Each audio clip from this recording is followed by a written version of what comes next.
Chers amis, je suis heureux de pouvoir vous rencontrer autour de la parole de Dieu. Puisse le Seigneur vous bénir tous, ainsi que vos familles. Le sujet que nous abordons aujourd'hui s'intitule « Babylone, une chute annoncée ». Tertullien, grand théologien très célèbre de son époque, a vécu à la fin du second siècle. Il déclara de manière très claire et très ferme que Babylone, dans l'Apocalypse, se réfère à la capitale de la Rome impériale. Babylone, littérale et mystique, pendant longtemps, a été reconnue comme étant l'ennemi traditionnel de la vérité et du peuple de Dieu. L'utilisation du nom Babylone au livre de l'Apocalypse symbolise l'ensemble des organisations religieuses apostates et leur direction depuis l'Antiquité jusqu'à la fin des temps.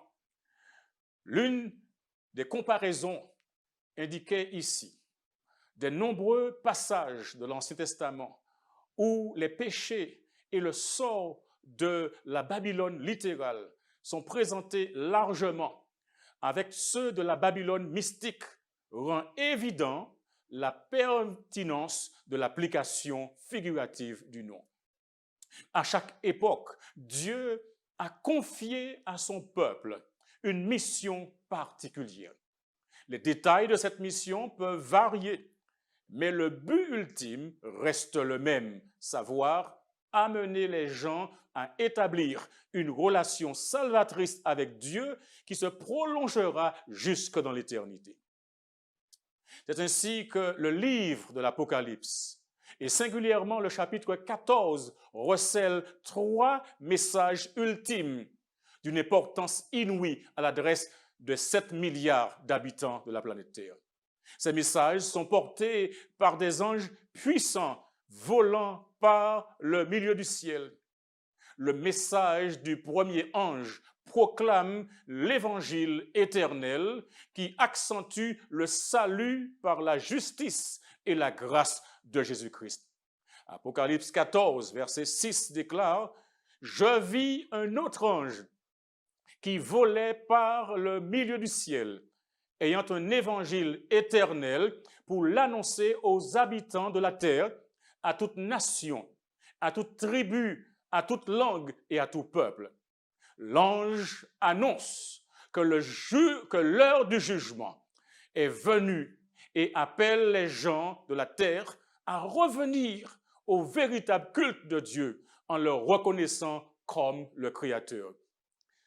Le verset 7 dit, « Il disait d'une voix forte, craignez Dieu et donnez-lui gloire, car l'heure de son jugement est venue, et adorez celui qui a fait le ciel et la terre et la mer et les sources d'eau. » Cet appel à adorer Dieu en tant que créateur requiert automatiquement la responsabilité d'observer le jour qui honore son acte créateur, c'est-à-dire le 7e jour de la semaine, le sabbat.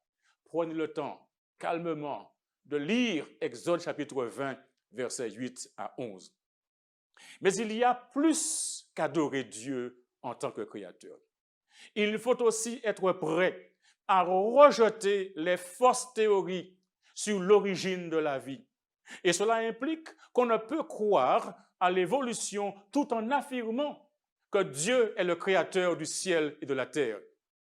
Le message du second ange est l'objet principal de cette conférence sur la chute de Babylone. Écoutez ce qu'il dit dans Apocalypse 14, verset 8. « Elle est tombée, Babylone la grande, qui a abreuvé toutes les nations du vin de la fureur de son impudicité. » Ce passage fait écho au texte d'Ésaïe, chapitre 21, verset 9. « Et voici, il vient de la cavalerie, des cavaliers 2 à 2. Elle prit encore la parole et dit, elle est tombée, Babylone. Et toutes les images de ces dieux sont brisées par terre. » Le texte hébreu répète le terme Babylone. La répétition du verbe Babylone, la répétition du mot Babylone donne l'emphase au message. Babylone est un terme complet que Jean emploie pour décrire toutes les associations et mouvements religieux qui se sont écartés de la vérité. Et cette chute est graduelle, voire progressive et cumulative. Ce qu'il faut comprendre ici, c'est qu'il y a un peuple. Oui, il y a un peuple, et loué soit Dieu, un peuple qui reste loyal à Dieu, coûte que coûte, advienne que pourra, et qui, selon Apocalypse chapitre 14, verset 4, est décrit comme étant ceux qui ne se sont pas souillés avec des femmes, car ils sont vierges, ils suivent l'agneau partout où il va. Ils ont été rachetés d'entre les hommes comme des prémices pour Dieu et pour l'agneau. Arrêtons-nous un instant et expliquons tout cela.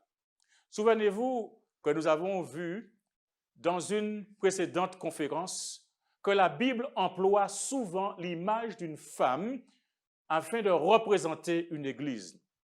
Ainsi, une femme pure représente la véritable église et une femme immorale représente l'église apostate. À ce propos, je vous invite à faire une lecture attentive et comparative des chapitres 12 et 17 de l'Apocalypse. Mais regardons le chapitre 17, les versets 1 à 5. L'Apocalypse 17, versets 1 à 5, dresse le portrait d'une femme qui influence d'autres, au point où ces dernières suivent ses empreintes et se comportent en tant que ses filles. Voyez comment l'auteur du dernier livre de la Bible, qui délivre les derniers messages que Dieu a pour un monde, nomme cette femme, la grande prostituée, qui est assise sur les grandes eaux. C'est avec elle que les rois de la terre se sont livrés à l'impudicité. Et c'est du vin de son impudicité que les habitants de la terre se sont enivrés. Ainsi, nous pouvons comprendre que ceux qui aiment la vérité, ceux qui aiment Dieu, refusent de se compromettre avec Babylone. Ce sont ceux qui ne se sont pas souillés avec des femmes, car ils sont vierges, ils suivent l'agneau partout où il va. Ici, sans doute, la référence est figurative à la souffrance des relations illicites. Le temps du verbe grec peut être significatif, car il réfère l'action à un point spécifique ou à une période de temps, ici sans doute au temps où la coalition des éléments religieux symbolisés par les femmes mettront toute la pression sur les saints pour qu'ils cessent d'être fidèles à Dieu et à ses commandements et se joignent à leur organisation. Mais écoutez bien ce que je vais dire maintenant. Tout fléchissement, toute capitulation constituera un acte de souillure. Ils ne le feront pas, ils ne feront aucun compromis, car ils sont vierges. Oui, ils sont vierges, du grec parthemoi, un terme utilisé à la fois pour les hommes et pour les femmes, ici pour les hommes. Il est clair, à la fois dans le grec et dans la figure des vierges, il signifie ne pas être souillé avec des femmes. Parce que tout le passage est métaphorique. La virginité littérale, que ce soit des hommes ou des femmes, n'est pas le point de considération ici. Si c'était le cas, ce passage serait en contradiction avec les autres textes de l'Écriture qui recommandent le mariage et la relation du mariage, notamment celui de 1 Corinthiens chapitre 7, versets 1 à 5. On appelle les saints des vierges parce qu'ils ont gardé une distance avec Babylone, ou alors ils n'ont plus rien à faire avec elle. En d'autres termes, selon Apocalypse 18, verset 4, ils sont sortis du milieu de Babylone afin de ne pas participer à ses péchés. Ils ont refusé tout lien avec Babylone. Et ces filles, au moment où ils sont devenus des agents de Satan dans son ultime effort pour éradiquer les saints. Il ne s'était pas souillé par l'association avec cette union d'éléments religieux ralliés par Satan, bien qu'autrefois, ils aient appartenu à l'un de ces divers groupes maintenant amalgamés. Babylone, une chute annoncée. Cette annonce de la chute de Babylone trouve son accomplissement des derniers jours dans l'abandon du protestantisme en général, de la pureté et de la simplicité de l'Évangile. C'est donc à ces églises-là que le prophète sans doute se réfère-t-il. Ce message de la chute de Babylone a été présenté pour la première fois au cours de l'été de l'année 1844. Parce que dans la prophétie, cette annonce suit la prédication du jugement et parce que les églises auxquelles ce message s'applique étaient autrefois pures, Babylone fait ici référence aux églises qui ont rejeté l'avertissement du jugement. Craignez Dieu et donnez-lui gloire.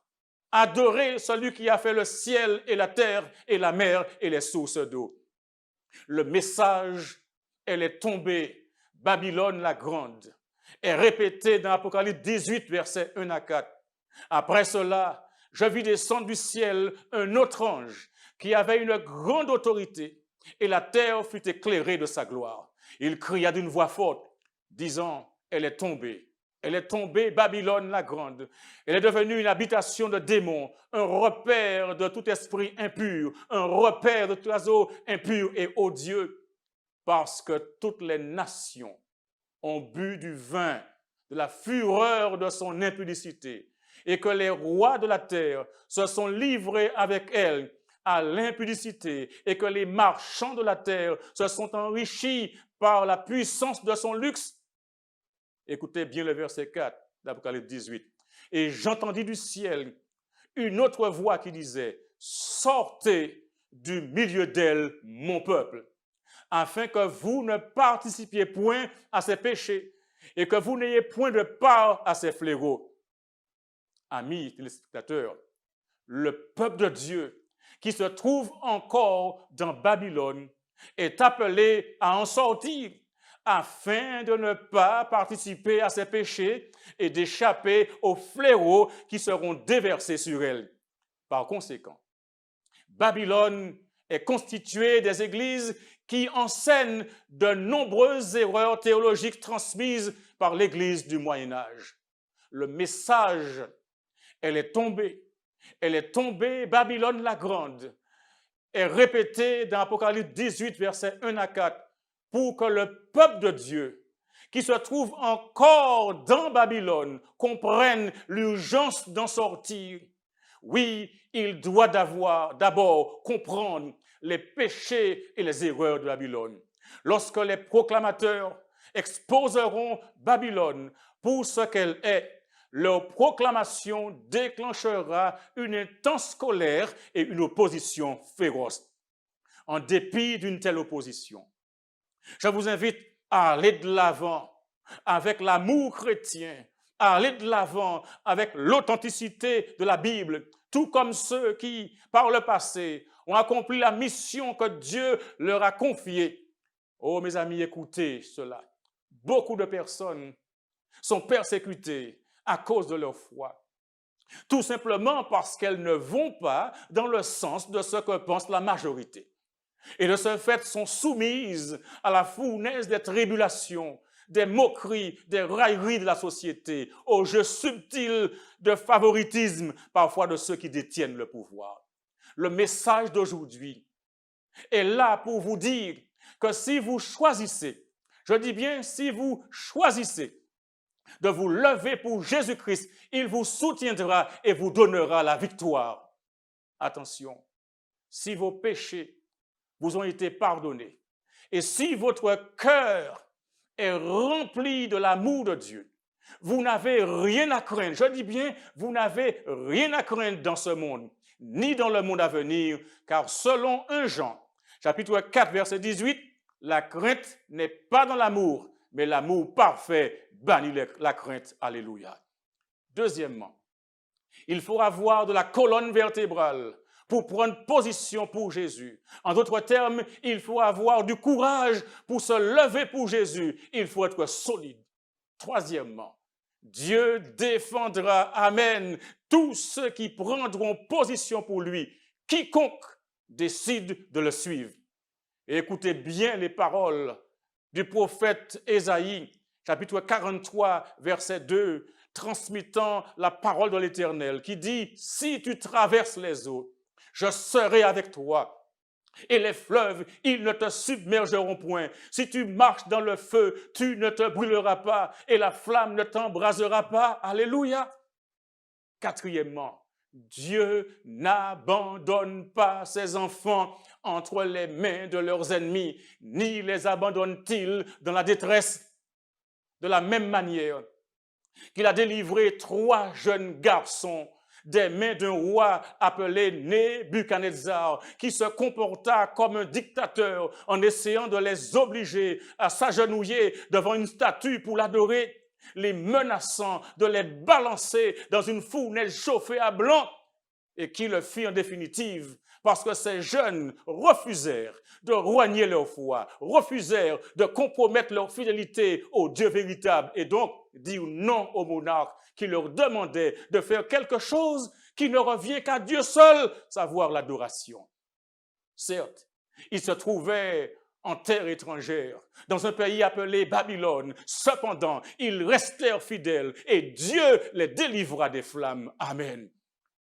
Et quand on lit au chapitre 3 de Daniel, le verset 27, il est dit « Le feu n'eut aucun pouvoir sur leur corps. Les cheveux de leur tête ne furent pas brûlés. Leurs caleçons ne furent point endommagés. Et l'odeur du feu ne les atteignit pas. Gloire à Dieu. » Dans le conflit cosmique, la proclamation de l'évangile éternel aboutit à un appel à choisir le camp de Dieu. Dieu respecte la liberté humaine, mais il invite chaque individu à répondre librement à son plan pour lui. Cette décision des plus importantes déterminera la destinée éternelle de chacun. L'appel divin ressemble à celui des parents qui, sentant que leur enfant est sur le point de prendre une mauvaise décision, font tout ce qu'ils peuvent pour l'en dissuader. L'appel vient du cœur d'un Dieu rempli d'amour, mais la décision vous appartient. Le jugement dernier révélera que par la mort du Christ, à la croix du Calvaire, Dieu a manifesté son amour infini en sauvant des pécheurs tels que vous et moi. Choisissez donc de craindre Dieu et de lui donner gloire en vous joignant dans le conflit cosmique au camp de l'agneau, ayant Jésus au cœur de votre vie. Mes amis, au cœur des événements des derniers jours, Jésus peut être au cœur de votre vie. Dites-lui, entre tes mains j'abandonne tout ce que j'appelle le mien. Oh, ne permets à personne, Seigneur, de reprendre rien. Oui, prends tout, Seigneur. En des temps pareils, il nous faut d'un sauveur. En des temps pareils, il nous faut d'une ancre. Soyez-en rassurés. Votre ancre tiendra bon si elle s'agrippe au solide roc séculaire, Jésus-Christ. Êtes-vous prêts à vous lever pour Jésus? Êtes-vous décidé à faire toute sa volonté? Êtes-vous prêt à le suivre partout et jusqu'au bout, y compris dans les eaux baptismales? Êtes-vous prêt à déclarer, peu m'importe ce que les gens pourraient penser ou dire, moi Daniel, moi Philippe, moi Marcel, moi Jacqueline, j'ai choisi de marcher avec Jésus. Je me lève pour toi, Jésus. Ne vous appuyez plus sur un système qui est tombé, Babylone, mais appuyez-vous sur le rocher des siècles, Jésus-Christ, sauveur du monde, le roi des rois, le Seigneur des seigneurs, et dites, à partir d'aujourd'hui, je ferai tout ce que Jésus me demandera, car je l'ai accepté dans ma vie.